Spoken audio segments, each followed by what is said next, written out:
All right, we're on part 2 of week 14 of church history, and we're at the top of page 125, and we're going to take a few minutes to look at English Baptists, and then we'll look at the colonies as well. The English Baptist is just a breakdown of, as we refer to them. You have the English Anabaptists, or Baptistic groups, existed in England long before the Reformation. Understand that. The Reformation added the group known as Anabaptists, and they came mostly from the Netherlands.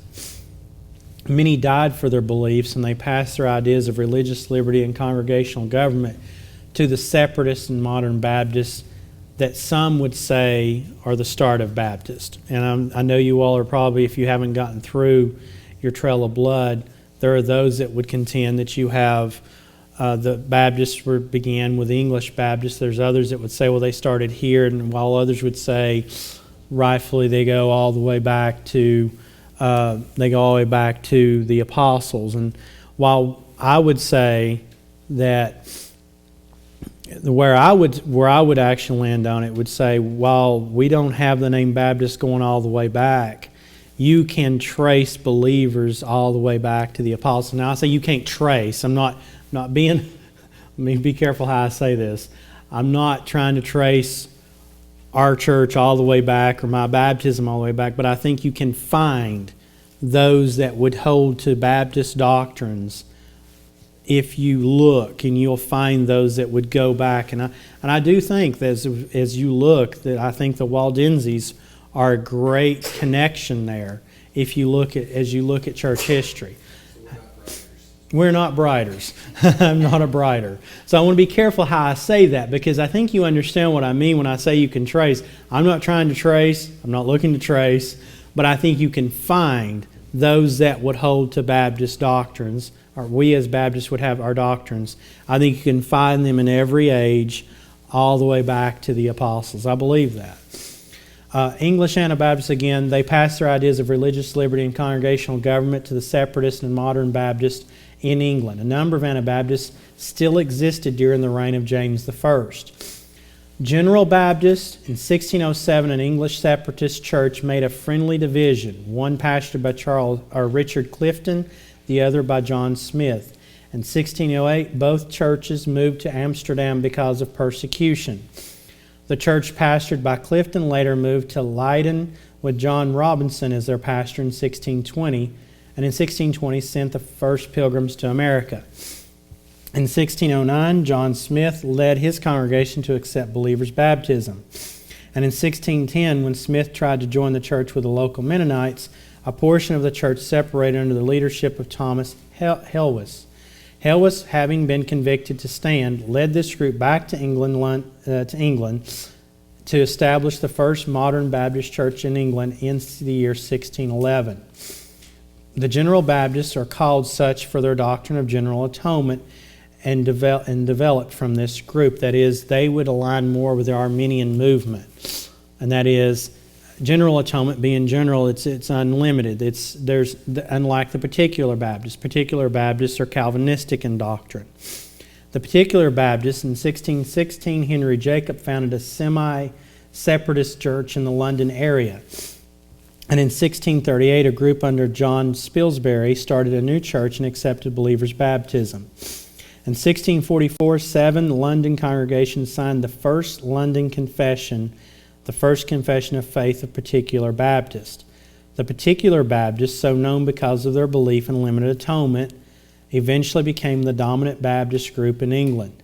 Now what you'll find as this growth goes on, they will eventually wane and die out several centuries later. These modern Baptists must have absorbed many of the pre-existing Anabaptists. During the time of the English Civil War and the Commonwealth in 1640 to 1660, the Baptists grew rapidly, and the Baptists were numerous in the army and held prominent places under the authority of Cromwell.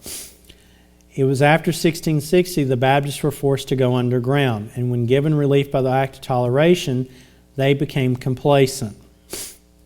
The General Baptists had numerous defections, first to the Quakers, then to the Unitarians. And the Particular Baptists became so hyper-Calvinistic so as to destroy all evangelical evangelistic spirit. The Baptists continued their lethargy until the latter part of the 18th century. Now, if you go to England today, you're going to be really hard up to find a good Baptist church. I remember when we were there, we were able to meet a few missionaries, and one of which, he's down in the southern part of England, and I'm pretty sure, now things may have changed, he was actually using a Baptist church, but it was, they don't even really use it. It's the union, that's the Baptist union that's there in England, and there it's, to his statement, they're a little more of a social place. It's not even really, there's not much they do. But the missionary, being from America, is using the building to preach the gospel, and he's a Baptist from America. And so you see the decline. The English colonies, well, just to break them down, and this is the makeup that you have, and this is early on, but Virginia, Jamestown was the first permanent English settlement in 1607 with 105 colonists. It was established for monetary gain but went bankrupt. The beginning of Virginia, which was named after Queen Elizabeth, the Virgin Queen, although the Anglican Church was established here, the state religion was very low. You'll find others that settled there as well. The Plymouth colony, led by the English separatists from Leiden, Netherlands, John Robinson Pastor, later known as Pilgrims. We have a note here from Protestantism in America by Gerald C. Barr. On July the 21st, 1620, the congregation met together for the last time. Their ship, the Speedwell, was ready in the port of Leiden. John Robinson preached a heartwarming farewell sermon and gave stern advice to those departing. He reminded his congregation that they must follow him no farther than he followed Christ, and he urged them to be open to all truth from the ministry of others who live in Christ. Let us be certain, he said, brethren, that the Lord hath more truth and light yet to break forth out of his holy word. It cannot be possible that we have so recently come out of such great anti-Christian darkness and already stand in the full light of divine truth. Is it not a pity, he said, that the churches of the Reformation, starting so gloriously, have stopped short in their reforms? Lutherans stopped with what Luther saw. Calvinists cannot be drawn beyond what was revealed and imparted to Calvin. God has not revealed his whole will to these men. If Luther and Calvin were living, he cried, they would be as ready and willing to embrace further light as that they had received. Search the Scriptures and learn the depth of the covenant God has worked out, he exhorted. Of the 102 passengers to leave the Mayflower and settle at Plymouth, Mass, in December of 1620, only half survived the first winter. And of course, you know, the survivors celebrated the first Thanksgiving in the fall of 1621. You have the Mayflower Compact there. I won't read it, but you see that it was during this time, of course, in 1620, King James was still King of England. They made their compact there on the Mayflower. The colony expanded slowly and at that same time lost its religious fervor. It united politically with the Mass Bay colony in 1691, united ecclesiastically with the Puritans of New England and the Congregationalist Church. The New England colonies. Under severe persecution, more than 20,000 English Puritans migrated to New England between 1630 and 1640. Among these immigrants were preachers such as John Cotton, Richard Mather, Roger Williams, Thomas Hooker, which was the founder of Connecticut, and John Davenport, which was the founder of New Haven. Now notice at least one of those names there, Roger Williams. The Puritans founded the colony of Massachusetts and later Connecticut and New Haven, eventually part of Connecticut. The New England colonies were governed by the Bible Commonwealth, a system in which church and state were combined and in which state was dominated by the church. You will note that every colony had a church that would be the state religion. And because of that, folks, and I say this, and I mean this as those that have went on before us, but your Baptist forefathers were persecuted. And those that were not in agreement with the state church of that state, or in this case, the colony at that time. These Puritans established what came to be known as the Congregational Church, which was the largest denomination in America until superseded by the Baptist in the late 1700s. Now the Congregational Church is one of the smallest. Harvard College, America's oldest, was founded in 1636 at Cambridge for the purpose of training ministers. Its first president, Henry Dunster, lived from 1612 to 1659, and he was expelled from the college when he rejected infant baptism and he embraced the Baptist. He lost his position because he would not baptize his infant. And while that's persecution, that is on the easier end of persecution of what people had to endure. We would take up an hour just talk about each Baptist preacher or family that was persecuted for the faith. A problem arose in the 17th century. Church membership was still based on infant baptism, yet full membership was not realized until the person gave ample proof of receiving saving grace. Until this proof was given, access to the Lord's Supper and the right to have children baptized was denied. As the second and then the third generation of New Englanders came along, fewer and fewer were full members of the church. In desperation, the Massachusetts General Court passed the Halfway Covenant in 1662. This covenant, though opposed by some, allowed to have their children baptized whether they were full members or not. However, the decline of the church continued.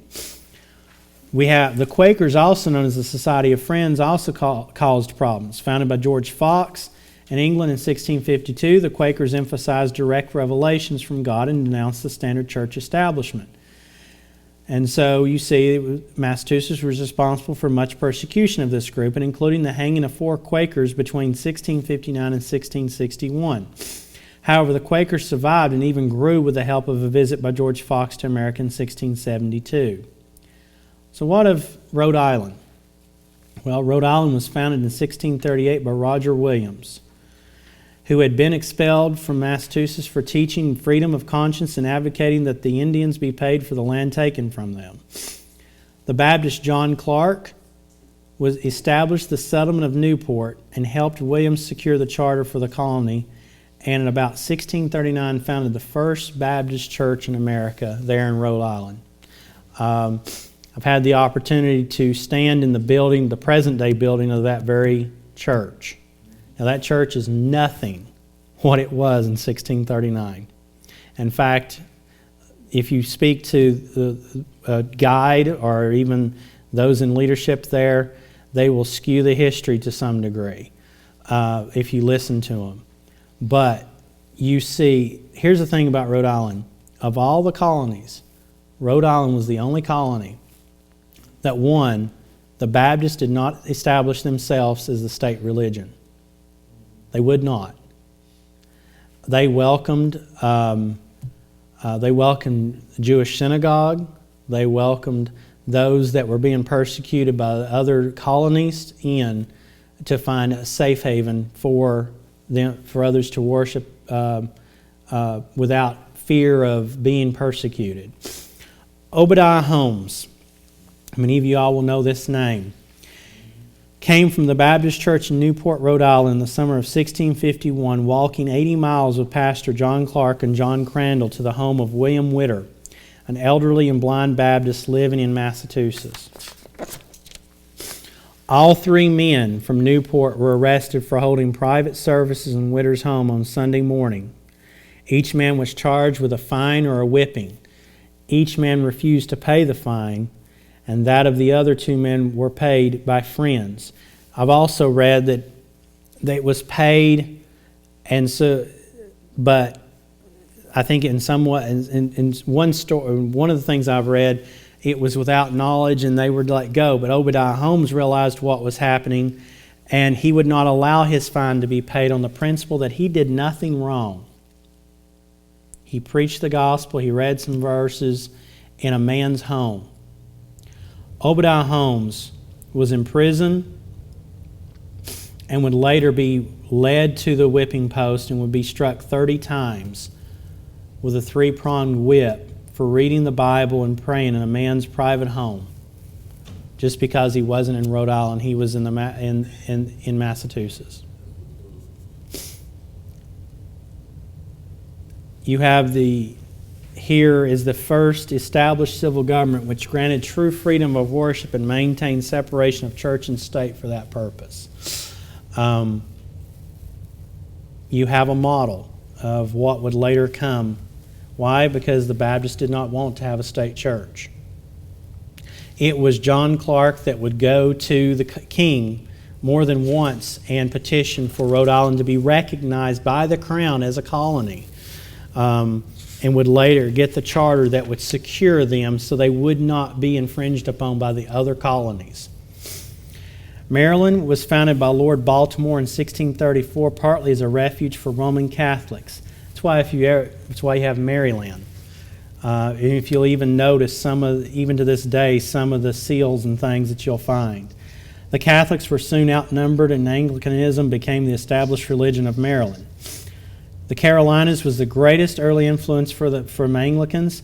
Because of the wilderness, however, and terrain, scattered homesteads, general religious state was very weak. New York was founded first by the Dutch in 1623 as New Amsterdam.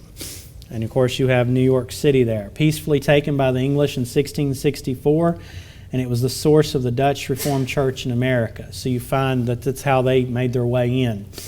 Pennsylvania, of course, founded by the Quaker William Penn in 1682 as a refuge for religious descendants.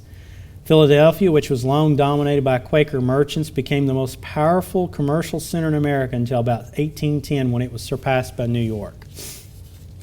So you do have Pennsylvania as a safe haven to some degree. That is the notes for tonight. Just a couple of things. We'll be covering probably just a few more notes next week. We'll probably have a shorter class to some degree. I'm looking at trying to maybe show you all a video or film of some sort. I'm looking at some options. I just want to cover just a few more things about church history. Coming into, as we're looking into the colonies, as we're looking into the United States. But you'll just have a few more notes to cover, and I will probably, obviously, I'll be giving you all your practice test on both classes. I'll hand those out, and you'll have them. But I'll have just a few more notes. But this winds down church history. We'll have just a few more notes, but and I'll hand out the practice test, and then we'll take the test the first week of May. Any questions before we close for the night? Thank you all for being here.